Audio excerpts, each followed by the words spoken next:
A'udzu billahi minasyaitonir rajim. Bismillahirrahmanirrahim. Assalamualaikum warahmatullahi wabarakatuh. Alhamdulillah. Allahumma sholli ala sayyidina Muhammad wa ala ali sayyidina Muhammad.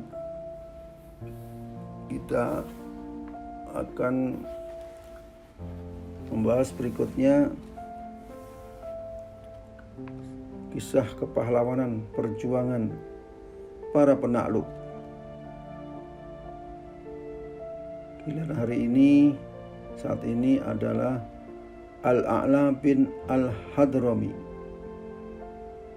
Beliau adalah pemimpin pembebasan Bahrain dan Darin. Al-A'la bin Al-Hadrami termasuk sahabat Nabi Sallallahu Alaihi Wasallam yang lahir di Mekah. Keluarganya bersekutu dengan klan Bani Umayyah bin Abdi Sam bin Abdi Manaf. Al-A'la mendeklarasikan keislamannya sebelum terjadi peristiwa pembebasan kota Mekah.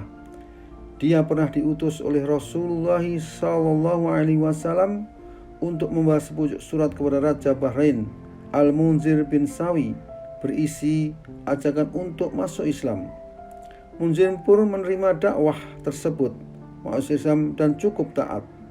Selain itu, dalam surat tersebut Rasulullah juga menjelaskan perihal kewajiban menunaikan zakat atas unta, sapi, kambing, buah-buahan, dan harta benda. Rasulullah merintahkan kepadanya untuk mengambil zakat dari orang-orang kaya, kemudian mendistribusikan kepada orang-orang yang berkekurangan. Rasulullah SAW pernah menugaskan Al-A'la menjadi duta ke wilayah Bahrain, dan dia kembali dengan membawa 100 juta dirham hasil zakat dari Bahrain. Al-A'la bin Al-Hadrami radhiyallahu anhu merupakan salah seorang yang mendapat kemuliaan bisa bertemu dengan Rasulullah sallallahu alaihi wasallam. Dengan demikian, dia tergolong salah satu sahabat beliau. Al-A'la juga turut serta dalam jihad di bawah komando langsung Rasulullah. Ia juga cukup mendapat kepercayaan di sisi Rasulullah. Pada saat memerangi kaum murtad, Al-A'la tidak ketinggalan. Dia bahkan bertindak sebagai salah satu panglima perang. Khalifah Abu Bakar As-Siddiq menyerahkan padanya tongkat komando pasukan yang diutus menuju Bahrain untuk memerangi kaum murtadin. Di bulan yang sama, dengan wafatnya Rasulullah, penguasa Bahrain Munzir bin Sawa juga meninggal dunia.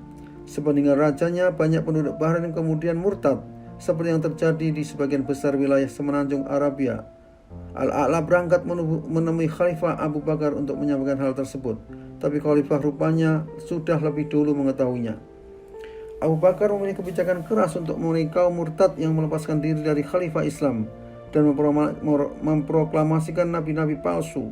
Dan untuk memerangi kaum murtad di Bahrain, Abu Bakar menyerahkan pimpinan pasukan ke tangan Al-A'la bin Al-Hadrami.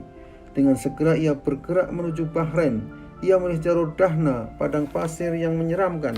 Tidak ada sumber air dan tanda-tanda kehidupan di tengah gurun itu.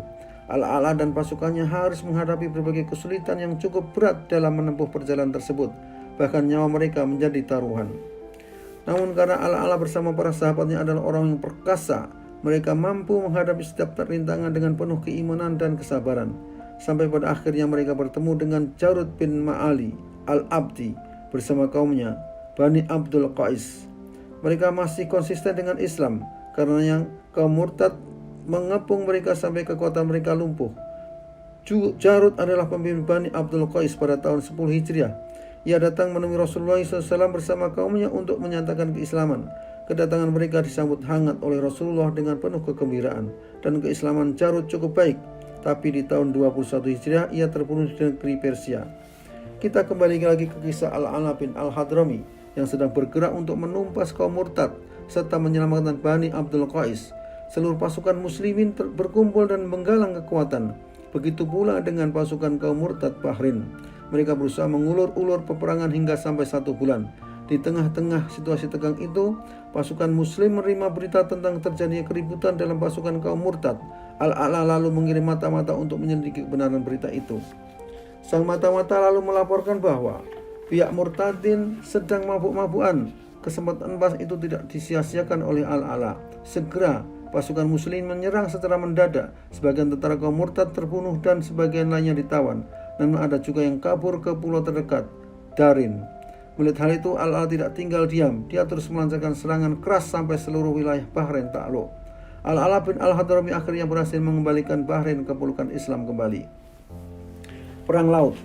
Setelah perang penumpasan kaum murtad berakhir, Al-Ala Al-Hadrami tidak berhenti berjuang menegakkan Islam. Apalagi setelah ada kabar gembira bahwa pasukan Islam di bawah pimpinan Panglima Sa'ad bin Abi Waqqas berhasil memenangkan peperangan besar di Qadisiyah melawan pasukan Persia, salah satu negara superpower di samping Romawi di zaman itu. Lalu terlintas dalam pikiran Al-Ala untuk meraih prestasi besar yang sama dengan yang diperoleh di Qadisiyah. Al-Ala ingin mempercepat penaklukan total di seluruh Persia dengan melakukan serangan melalui laut. Namun niat Al-Ala itu ditolak oleh Khalifah Umar bin Khattab. Umar tak suka dengan ide perang laut, namun keinginan Al-Ala sudah bulat. Dia tidak peduli dengan larangan khalifah karena yang sangat yakin bakal menang. Dia juga yakin bila pasukan lautnya memperoleh kemenangan besar, Umar pasti mengampuninya. Untuk merealisasikan rencananya itu, ia coba berkonsultasi dengan para bawahannya di Bahrain. Ia tawarkan kepada mereka ide untuk menyerang Persia melalui laut, dan ternyata rencana itu mendapat respon cukup positif dari para komandan dan kabilah di Bahrain. Maka berangkatlah mereka mulai jalur laut tanpa seizin Khalifah Umar. Al-Ala bin Al-Hadrami dan seluruh pasukannya menyeberangi laut dan terbentang antara Bahrain hingga Persia. Mereka musat perhatian pada daerah Istukhur, salah satu daerah di Persia yang merupakan kota tua yang sangat terkenal. Melihat hal itu, pasukan Persia tidak tinggal diam. Mereka berusaha memotong jalan pasukan muslimin. Mereka memberi perlawanan sangat hebat yang memaksa pasukan muslim kembali ke pangkalan mereka di pelabuhan.